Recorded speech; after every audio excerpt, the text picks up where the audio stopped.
So, thank you very much for joining us here at the Irish Sport and Exercise Science Association, our webinar. So normally it's the last Thursday of every month that we run a webinar, and we decided to finish off this series that we've been having to have Sharon and Ciara join us, particularly with the busy summer that's coming up. And we've recently ran a podcast with Gavin Noble and Nasa Russell about, how the Olympics and the Paralympics is working. So we thought it was really important to, I suppose, draw on Sharon and Ciara's experiences about sports science that's employed before and after the Olympics. So we're delighted to have you both here today. So I suppose, moving forward, if anyone wants to be part of ISESA, is just do follow us on Twitter, on Instagram.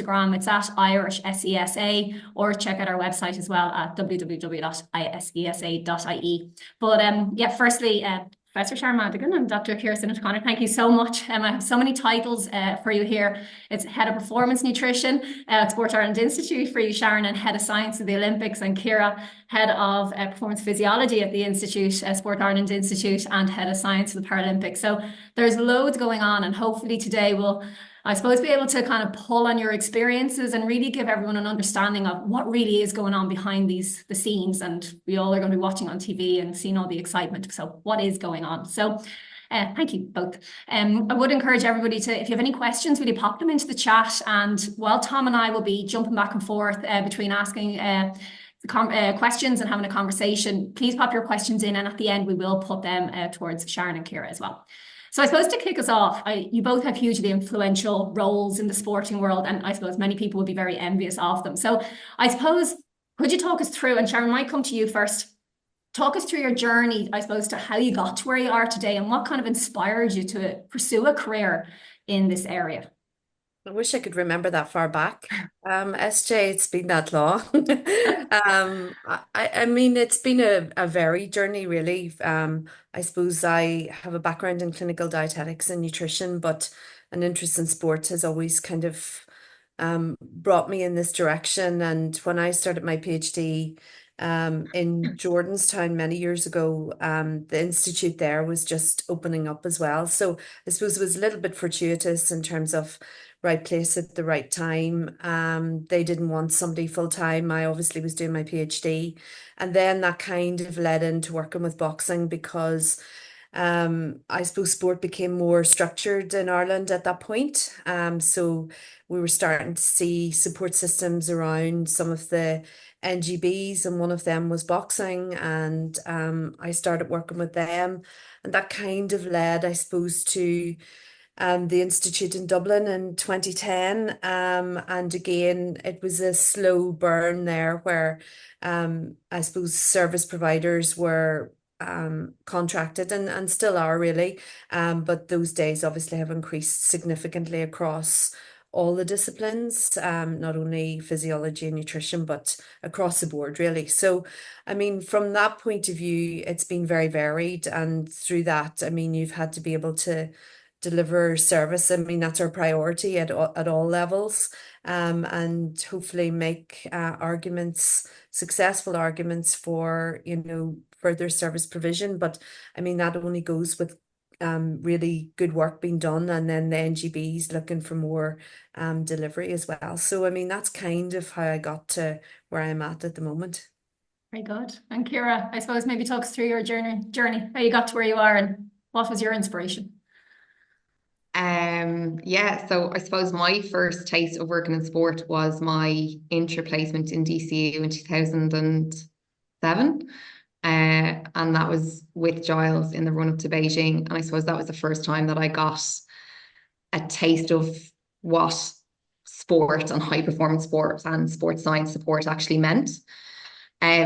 So I guess I've been at the Institute now since 2012. I've gone from an intern in the run up to London to a PhD student until 2017 here, and then physiologist and then head of physiology. So it's just kind of evolved as I've gone. And I guess sometimes if you're standing in the same place for the same amount of time, you start getting more roles and more responsibility with the experience that you gain. But I suppose like that's the journey, and you can step away from that journey at any stage if it's not your passion. But I think I really love what I do and it's exciting. And yes, there are days where it's not as exciting and you don't love it as much, but for everyone that's working in the games or in sport on a day-to-day basis, you have to have a love of what you're doing and a passion for it just to keep going. Very good. And was there, for either of you, was there one inspirational person that got you involved in this, or a moment? I'll let you go first, Ciara. Clearly, you're going to say me, obviously, I would say, aren't you? Well, obviously, present company excluded, Sharon. I suppose when I was back in the day deciding what I was going to do with my life, I didn't really know what sports science was, and I dismissed it initially, going, I would have no interest in doing that. And then I started in DCU, and it was quite general in the first year, but I met Giles Warrington, and I suppose that was my first introduction to physiology, high performance sport, and working with athletes. And in some shape or form, Giles has been involved in that journey, as well as Tom. Thank you for my PhD supervision across the years. So I suppose he was probably the first person to introduce me to what I'm doing now. Very good. Sharon, anyone sticking out or any moment? I mean, I think there's lots of people. Giles is definitely one of them for sure. I think it's interesting. My PhD supervisor, although he was a GP, he had actually, he was editor and sub-editor of BGSM and BMJ, and actually had quite a significant impact on sport as well, through work around sports science. And I mean, one of the few people that scared the living daylights out of me, but I mean, in a really good way. And I think he had a significant impact as well. I mean, I just think I, I think it's the variety that it probably brings, and no 2 days are the same. And I think it's just that sense that maybe at some level you might have some impact. And for me, obviously performance is something that is really important to the athletes and the coaches. But fundamentally for me, health is a big part of that. And it's maybe bringing a little bit to that party as well, and just making sure that athletes, when they hang up their goggles or their oars or whatever it is, that they can go away in terms of my discipline, with a healthy love of food and enjoyment, and not for that to be a problem going forward. Very good. Thank you. I probably should have said that Dr. Tom Cummins is the chair of ISESA and I'm the vice chair, Sarah Jane, and we are running the session. I should have introduced ourselves at the beginning. So Tom, I'm going to pass the spoon over to you now. Thanks, Sarah Jane, and Ciara and Sharon. Thanks very much for doing this webinar for us. This one, you might just talk to us maybe Ciara first.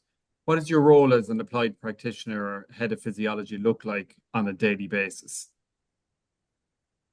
For the majority of it, I'm a physiologist. So I am delivering physiology support across Olympic and Paralympic sports. So I suppose everything from load monitoring and analysing what training they would have done the week before, to delivering support at training sessions, and then traveling to competition. So that's my day-to-day. Like at competition, we're looking at recovery. We might do some support around the travel if it's long haul or short haul. We'll look at strategies around cooling. We'll work with different services depending on what the athletes need. I think the head of service element adds in admin, but I guess it also adds in the element of like the strategic lead of the team and where we're going and how do we grow, how do we increase our capacity, and where do we focus our energies into projects, because we have a team of physiologists with lots of different interests and expertise. And I guess it's just trying to figure out what are the priorities in that moment for the sports that we're working with, and where do we focus our energy in that research to make sure that we're getting some things done well, as opposed to doing lots of little bits, which we have to do. But when we have to really focus on things, I suppose that's where that head of service role comes in. And I suppose follow on from that, looking at strategy, how do you bring in kind of latest developments in science and sports science or advancements in technology into the service provision for the Olympic and Paralympic athletes around the area of physiology? Um, I suppose like we all have research interests. So we will have PhD students or we have practitioners who have different research backgrounds. So we're always, I suppose, relying on them with their interests and strengths to bring something new to the table. And then we're also answering questions. So sometimes it'll be things that we won't think of, but a question will come from an athlete or a coach, and we need to go and find the answers for that.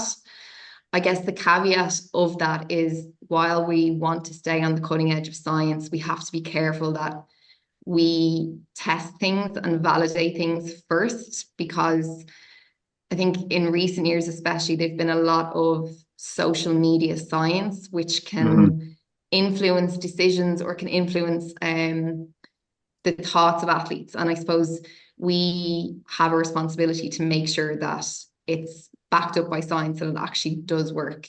So in the run up to a games, we get to a certain point where it's too late to bring in something new. We kind of stick to what we're doing, and we are reassured by the fact that we've trialed it and we know that it will work. So, or we know that it won't work and we've ruled it out, but we'll not bring in anything too new, too late. Sounds great. Thanks for that, Ciara. And then Sharon, the same for you. You might just talk us through your work as an applied practitioner and head of nutrition, what's involved with that. I suppose like Ciara, our bread and butter is to deliver service, and each of the members of the nutrition team certainly have a kind of a focus on either particular athletes or sports. And I would have the same.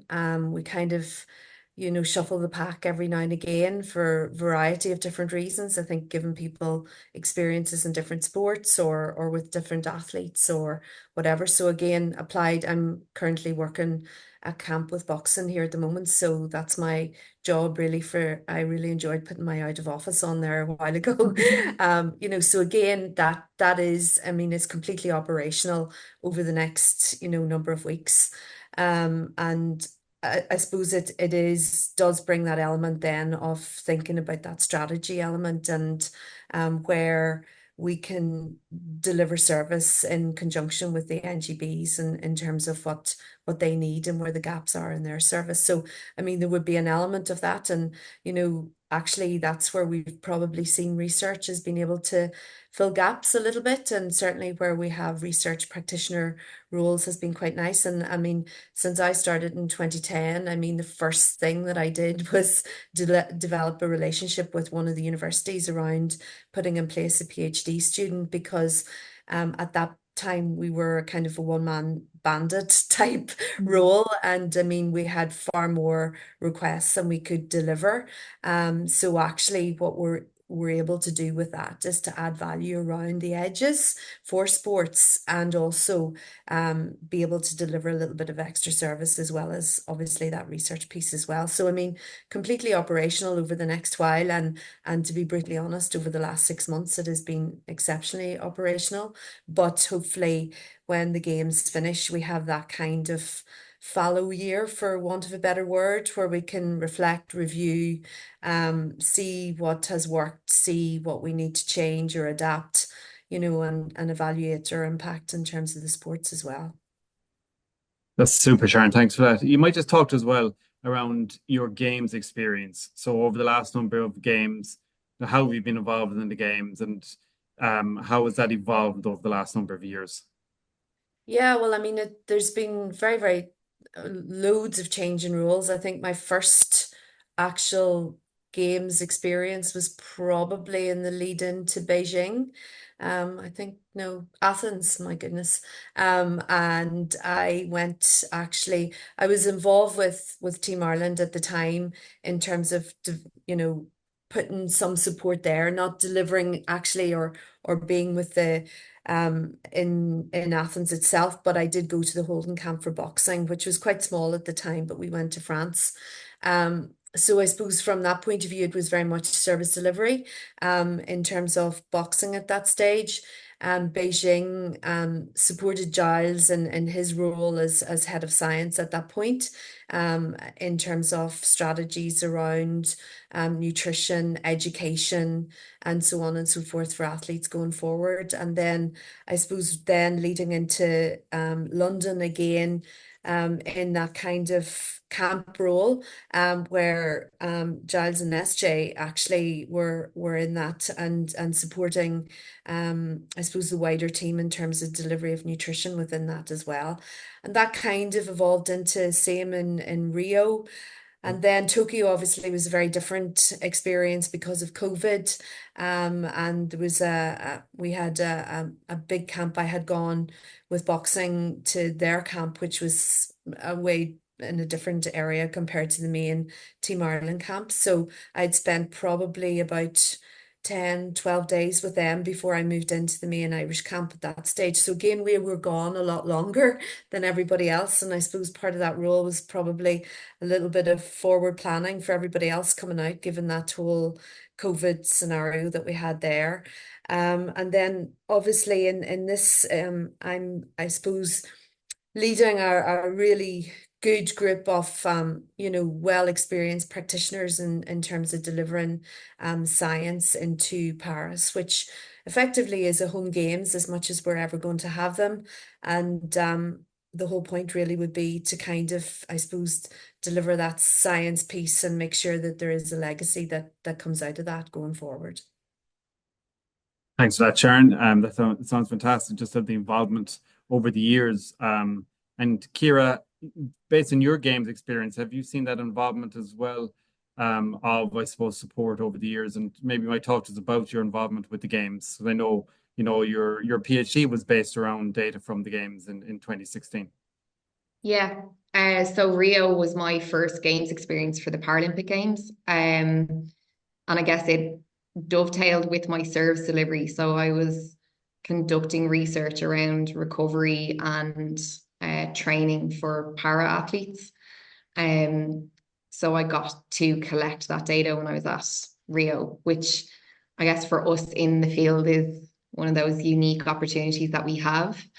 And then for Tokyo, at that stage, I was delivering physiology support here, and I had moved into the head of physiology role at the institute. So for Tokyo, I was part of the Team Ireland physiology team, delivering in for the Olympics. I was predominantly working with track cycling, and then I was physiologist at Paralympic Games, predominantly with Paralympic swimming.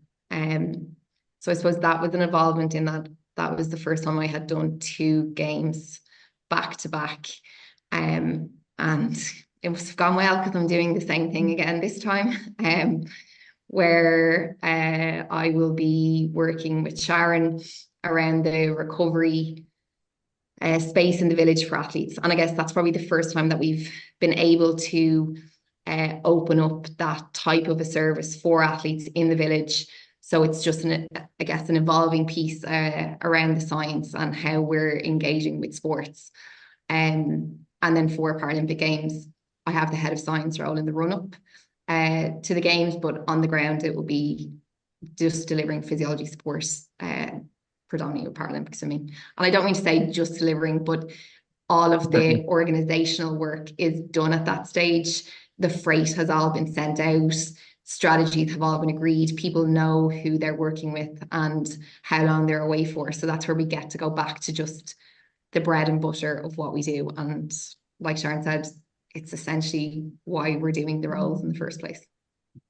It strikes me that I think over the years, the amount of experience that Team Ireland has, both from both yourselves, but also all the practitioners and the number of games people have been involved with, is, I suppose, gives us a little bit of an advantage. So that's great to see. I think now that we've started delving in to the Paris Games as well, I'll maybe hand over to Sarah-Jane and we talk a little bit more about those preparations as we get closer to doing the games themselves in July and August. Yeah, we'd love to pull more on. I suppose you both have roles of heads of science moving forward now into, the Olympics and Paralympics. And as you say, Ciara, probably that now falls aside because you go back into your practitioner role. But could you talk us or maybe give us an overview of what the role of head of science actually means? What have you been doing for the last while in, I suppose, setting up the environment, creating this experience so when athletes go over, they can perform to their best? So maybe talk us through, give us an overview of the role of head of science and tell us what you've been doing. Quiet. Who's going first? Sharon? Ciara, you were. Okay, well, I suppose I'm dovetailing in my role. So I'm working with Sharon on the Olympic side, and then I'm doing the head of science role for Paralympics, but it's very much very similar work going across both. And I suppose that's an advantage of being involved in both is you can carry things over from one to the other. We can share resources. There's not two people double jobbing. So in that way, it works really well. I suppose the one thing that we have to be mindful all the time is communication. So within the head of science role for Paralympics, I sit on the science and medicine group. And it's up to me then to communicate with the other science practitioners. So there will be a lead for strength and conditioning, a lead for performance analysis, a lead for nutrition. And I guess it's pulling together what their needs and requests are, sharing information with them, and making sure that even if they're not the practitioners that are going to be in the village, that their service is continuing through and they have everything that they need to, I suppose, support athletes and coaches and sports right up to the games and then afterwards. So while we're talking a lot about what we're going to be doing at the games, there's probably other services that we have that will have a much busier role during and after the games. So I guess part of that role as well is to work with those leads to make sure that we're feeding back that information. So a life skills or psychology will need some of that info to support athletes and coaches afterwards. So I guess it's just keeping that loop of communication going. There's the other admin things of arranging freight and how many ice baths we'll need or how many watt bikes we'll need or how many litres of slushy Sharon is going to require when we're in the village. But again, because we have been working together on those things, it's just made it a much more streamlined and smooth process across both Olympics and Paralympics. Just what we're talking about the freight there, will you talk us through that? Because like a lot of this is now, as you say, that's been done, that's gone, hasn't it? Yet the Olympic Games, Paralympics isn't for a while. So like maybe talk us through that in terms of the prep, the packing. Obviously every discipline wanted different pieces there, like even watt bikes, bringing them over, ice baths, like everything. So maybe talk us through that. I mean, I think, I suppose we kind of knew that we had X amount of space to go. We knew when the date was. Some of that does impact what you can actually bring, and obviously the available space that we have on the other side. Now, I mean, for the first time ever, we're probably going to have some more space than we actually maybe even know what to do with. But I mean, we've linked very much with medicine and rehab, particularly for our space where we would see that as a recovery suite, come, small availability of free weights, watt bikes, which I mean, I think are really very useful. So for example, if we look at, say, boxing on our side, if some of them have to make weight, it's easier for them to go on a bike than it is to actually be on foot and have to take to running, so again, there's, small wins that are going to be made in that particular area. The village will have access to a bigger gym facility. So obviously some of the other bigger squads like hockey or rugby might use that, but a lot of their work may be done. So, we do have small availability for some of the stuff that will run between S&C then into rehab as well. So, I mean, that this space is very new. And again, it is probably things like managing expectation around that too. It's not going to be a full gym. It's not going to be facilitated by an S&C coach in terms of the HQ staff, but within sports, they will be bringing their own practitioners as well. That freight went, I think, on the 14th of June, I think, so relatively recently, not too bad.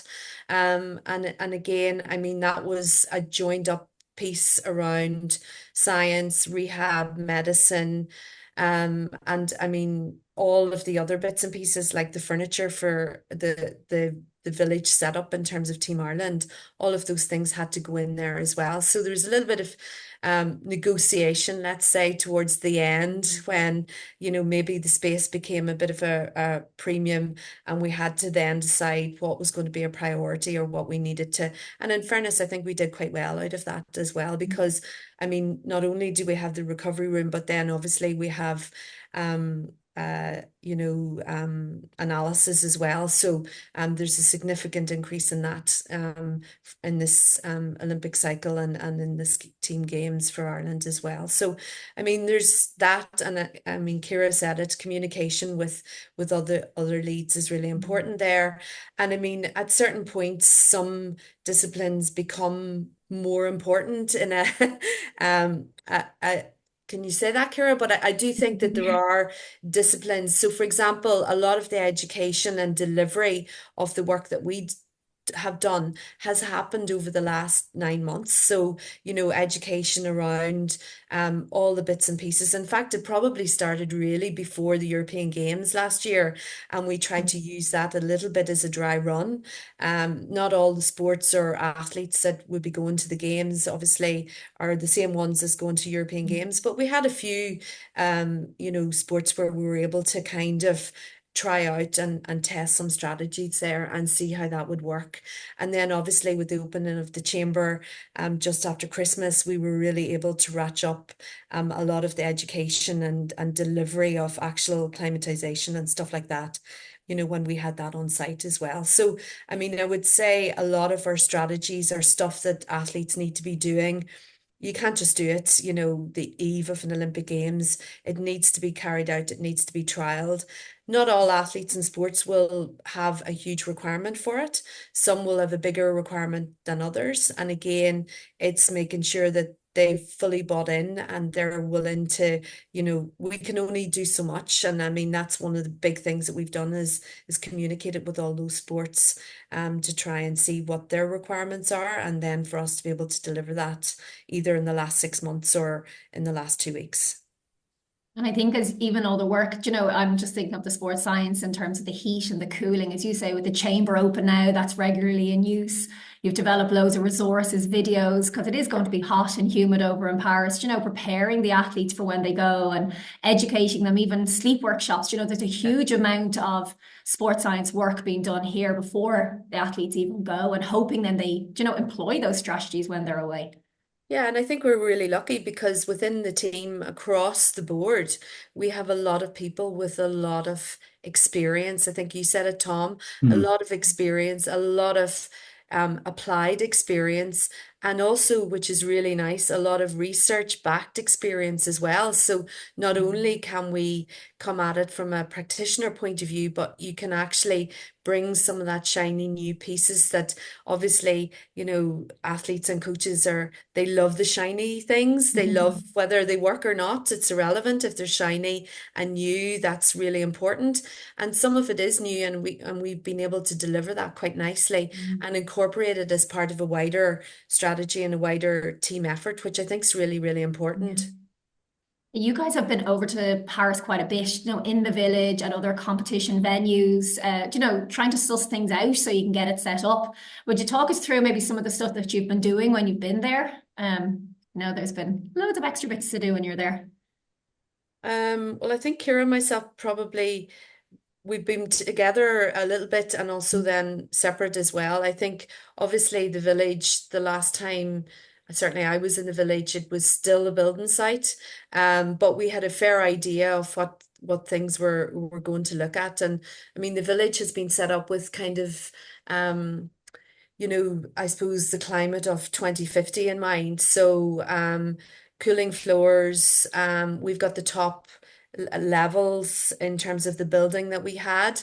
Initially, whenever we were asked, did we want the top levels or did we want the bottom levels? I mean, my gut feeling was to go with the bottom in terms of heat rising. But again, with that element of the cooling floor element, we're hopeful that that will actually be sufficient to keep those rooms nice and cool if we use some of the other strategies there as well.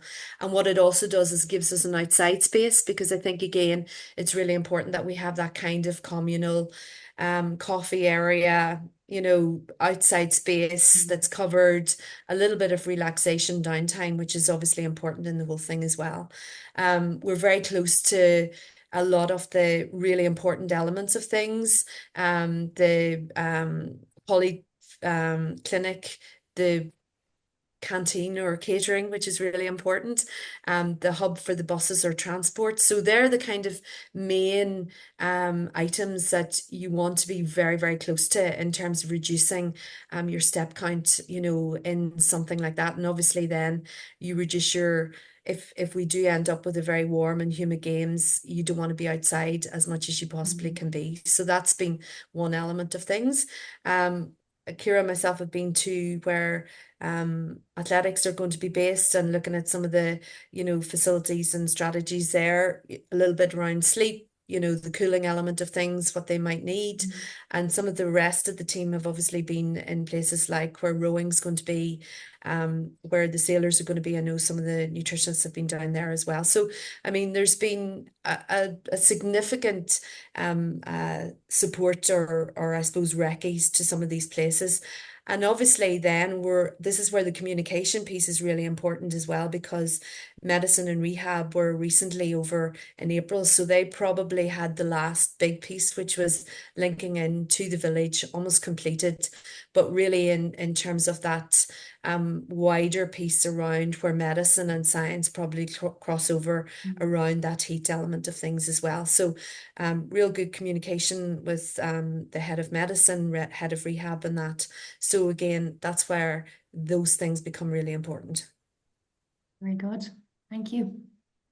I thought I'm just looking at this question coming in from Giles actually, and he talks, that the team has a good hands with both of you leading it. So we can echo those for sure. And Giles, we asked about the challenges that we'll face in Paris. I think we've talked around them around the acclimatization issues, but opportunities that Paris might give us for successful games. What do you think there might be from the sports science perspective, the opportunities that we have there? Ciara, any thoughts on that? I suppose it's similar to London in that it's so close that it's almost as close to a home games as we're going to get. And I wasn't in London, but it's one element of it that people talk about was how close it was to Dublin and people could hop over. You saw more of a, I suppose, supporter type element. There was opportunity, I guess, to stay in touch with home better, because there's only that 1 hour time difference, which was quite different for the last 2 games that we've had. But I guess in our approach, we've really looked at what makes a difference to performance. And we've really taken on board those opportunities to tick things off the list, where there's trying to lower the element of surprise as much as we possibly can. We have access to incredible facilities here now, which we weren't able to access previously. So for Rio, we didn't have an opportunity to do, I guess, applied heat work unless we were asking athletes to stick a heater in their bathroom and do some training. And while we were able to adapt that for Tokyo, we had set up like a greenhouse and we had athletes in there training, but we were trying to, I suppose, get around the restrictions of COVID for that games. So this is the first time that we've had a really good run in terms of preparation and facilities that will prepare athletes and coaches.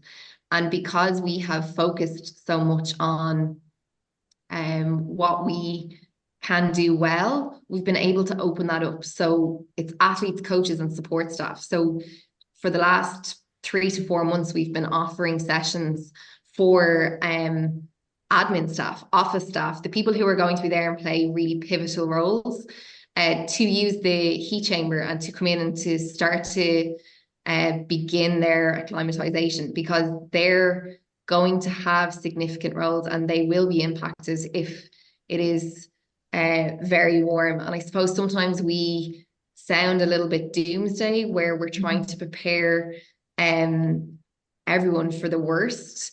If it ends up being cool and a little bit wet for the duration of the games, excellent. But we're prepared in case that doesn't happen. We've taken a lot of learnings. So with the establishment of like the sleep clinic over the last couple of years, it's given sports an opportunity to really delve into the issues that athletes face at a games when you take away competition. So it's the sleep, it's sharing a room with someone, it's the noise outside. What can we do to help? So we have webinars that run, we have practitioners with research backgrounds in sleep who are now offering individualized strategies to athletes. And those things have been running for months. So we're really making sure that we're, I suppose, listing all the things that could happen and trying to address as many of those as we possibly can. It sounds really exciting to me just to think how things have evolved over the years, and the fact that we're applying sports science not only to our athletes but to the coaches, the admin staff, and the support staff, in order that they're able to operate at their best. So you know, it's fantastic to see that, and that reads to me as being cutting edge around what's happening. Do you think that we are at that level of, you know, the top for a game at sports science, which I think we are, but compared to the bigger nations, you know, the nations that have millions and billions of euros pump into it, where are we lying with those nations?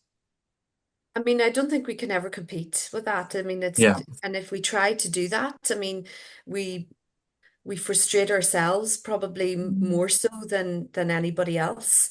And I think for me, certainly, is keep it simple and do the simple things well all of the time.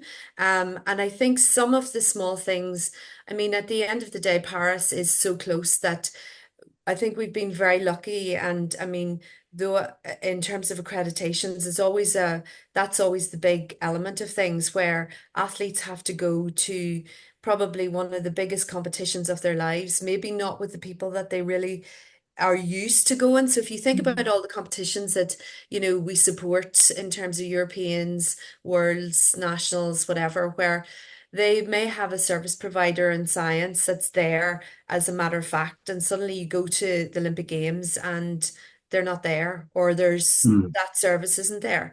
I mean, I think in a lot of where we're at the moment, there's been a lot of jigging and moving of accreditations and people stepping out for periods of time to allow who we feel is the primary focus that needs to be in there for performance at that time. That's where I think we'll actually maybe see a little bit of added value there to, you know, to answer Giles's question, hopefully.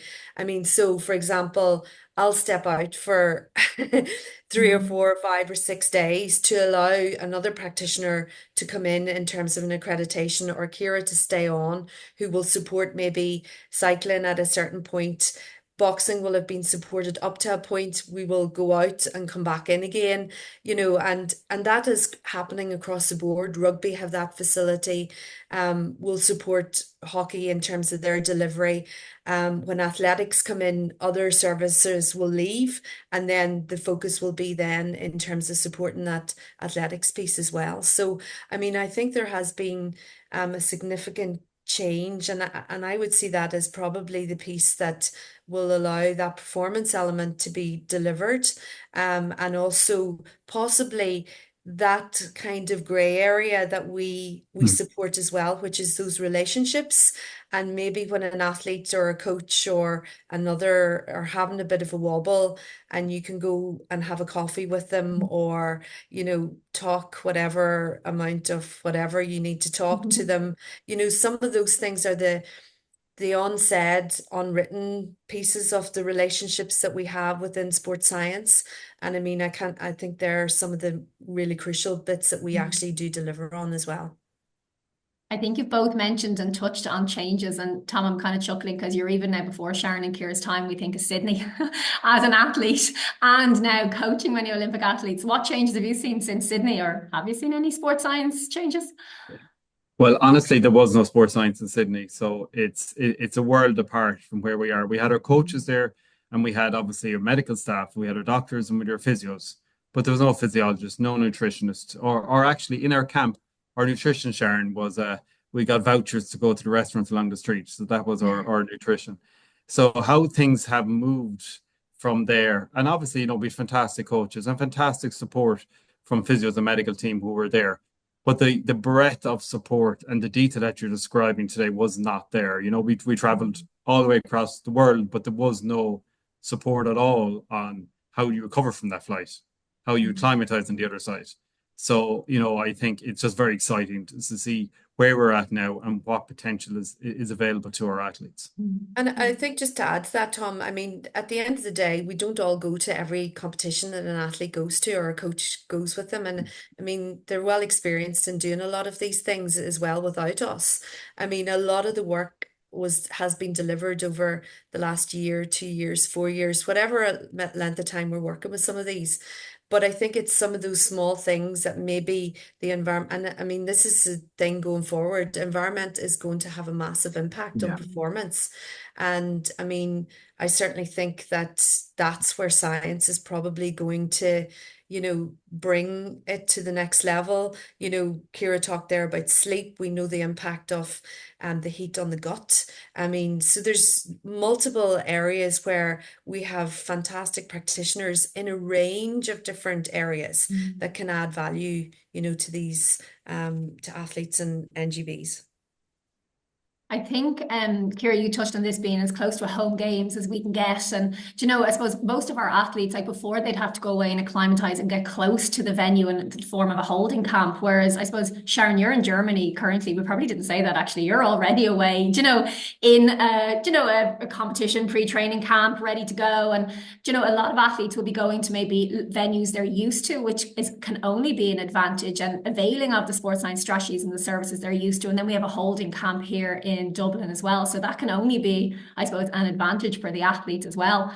I suppose you guys, like Sharon, you're gone already. Ciara, I know from the middle of next week you're gone for the summer. So I suppose, will you just give us a brief overview of what the summer is looking like for you guys? Like, because it is going to be mental and long, and it would just be lovely for people to get a snapshot of what's going on in the lives of Sharon and Ciara over the next few weeks, months. Sharon, since you're gone already, maybe tell us what your summer's looking like. I'm dreaming of my out of office. I kind of put a semi one in there a little minute ago. So I arrived in Germany yesterday. We have a pre-boxing camp here, which I think there's 13 other nations at. That was changed. We were supposed to be in ISESA, which I mean, I feel like the weather forecaster of RTE. So if another job comes up in RTE for weather forecasting, I'll be on that app for sure. I'll be applying.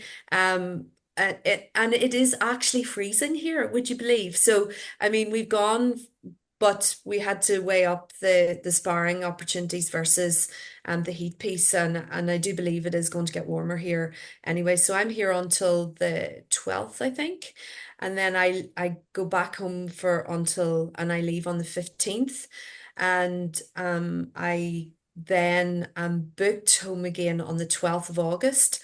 And within that, there's a period of time that I'm not 100% sure where I'm at, but I think that's the flexibility of it. Could be out within some of the other venues within Paris. It could be closer to the village, or actually it could be home for a couple of days and then back out again. Funny the unknown, isn't it? Even though it's only a couple of weeks away. Yeah, I mean, I think that's one of the things that you just have to be able to be flexible. I think that is one of the, I don't know what you think, Ciara, but I think if you have a fair idea that you're doing something, you might not know exactly what it is to the, close to. But if you're, if you set that in stone and that changes and you can't deal with that, I mean, that's not going to bode well really for this environment. Ciara, you might talk us through your busy, my mind gets boggled when I think of what you have coming up. Talk us through your next few weeks. Well, I travel with Sharon on the 15th to the village. And it's predominantly around the setting up before sports get there. So that's why we go out that little bit earlier. Having that recovery space in the village will be my main role, as well as kind of supporting sports with their heat and cooling strategies on the ground during competition. I have a couple of days at home before I fly to the holding camp for Paralympic swimming, which will be in Forteventura on the 7th of August. So I think maybe 3 days at home in between coming home from the Olympic Village and going on the Paralympic holding camp. And with swimming then I go from Forteventura back to Paris for the Paralympic Games, and I fly home on the 9th of September. So a busy few months. A busy few months for sure. I've just maybe one or two more final questions for you, but just as I'm asking them, if anyone who's listening today has any questions, you can just put them into the Q&A, and we have opportunity then to ask Ciara and Sharon any of those queries that you might have. But just kind of as a closing one, Sharon, if you were to, talk to a group of graduates today about your journey and, what you have learned along the way, what advice would you give to that aspiring sports scientist to help them along their journey? I think relationships are key. I think being able to, understand. Personally, that would be where I feel that is really important. I also think that, I mean, never discount anything that you do, because it's going to be really important. In everything that you do, you're going to be able to draw on your experiences. I mean, somebody was saying, oh, but I work in the shop, during my summers and whatever. I mean, you have to deal with people. I mean, it is fundamental to our roles, and people are all different, and you have to be able to read that relatively quickly. I think one of the other things is, and I think this is where some of the, things that I've learned is know when to hold, when to fold, and know when to walk away. I think sometimes when we find ourselves in environments where we believe we have to be seen to add value or do something, I mean, there's nothing as bad as somebody adding something in when it doesn't need to be there. So I think knowing when to get offside really quickly if you have to be, I mean, that's really important as well. Super. That's a great phrase. I'm going to steal that one out, Sharon. Thank you. And Ciara, same to you. What advice would you give to an aspiring graduate in sports science who be, wants to get down the route that both of you have followed? I think very often and I guess I also give this advice of seek out experience and really put yourself out there for opportunities. That can be a lot easier said than done. And I suppose the main things are, if the opportunities do arise, is to utilize them. So if there are conferences, or if there are opportunities where there are people speaking in, they're doing the roles that you would one day like to do, go up and have those conversations. Because as much as I would like to try and help as many people as I could who want to get into this, I don't know who they are unless they come and speak to me. So while I might not always have a smiley face on, I am quite open. We do want to try and give opportunities to people, and we're getting bigger. We're expanding our capacities, it's expanding the amount of sports that we're working with is expanding. So we're looking for the next wave of practitioners to come on board, whether it's a master's student looking for experience so that they can become accredited, or a student who wants to do a PhD with us, or a qualified practitioner who's looking for more, I suppose, work with sports. it's to have those conversations and reach out, because we're always trying to work on those relationships with sports, with practitioners, with universities. And I guess it's twofold. Like, we are both gaining from those interactions. Sounds great, Ciara. Thanks very much for that. There's a question here, Ciara, it's probably for you. It's that, Ciara, you mentioned a responsibility for load monitoring. Any sport-specific examples of how this works alongside or across other disciplines, like with the S&C and coaches?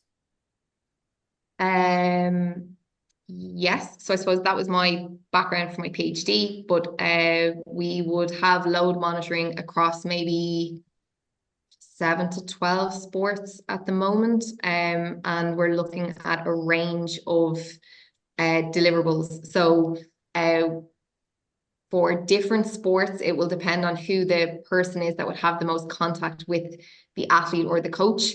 But for most part, what we're looking at is their training, their sleep, their subjective markers, and feeding that into the athlete and the wider support team.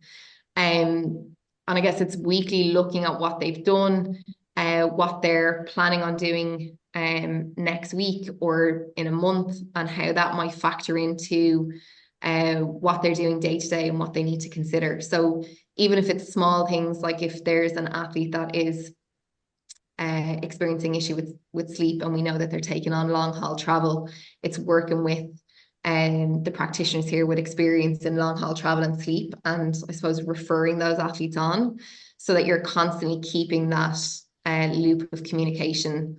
And I think it's also keeping that loop of communication with the athlete. So a lot of the time with load monitoring, we feel like we get lots out of it, and sometimes we can exclude the athlete. So we make it, I suppose, a priority to include the athlete in their data.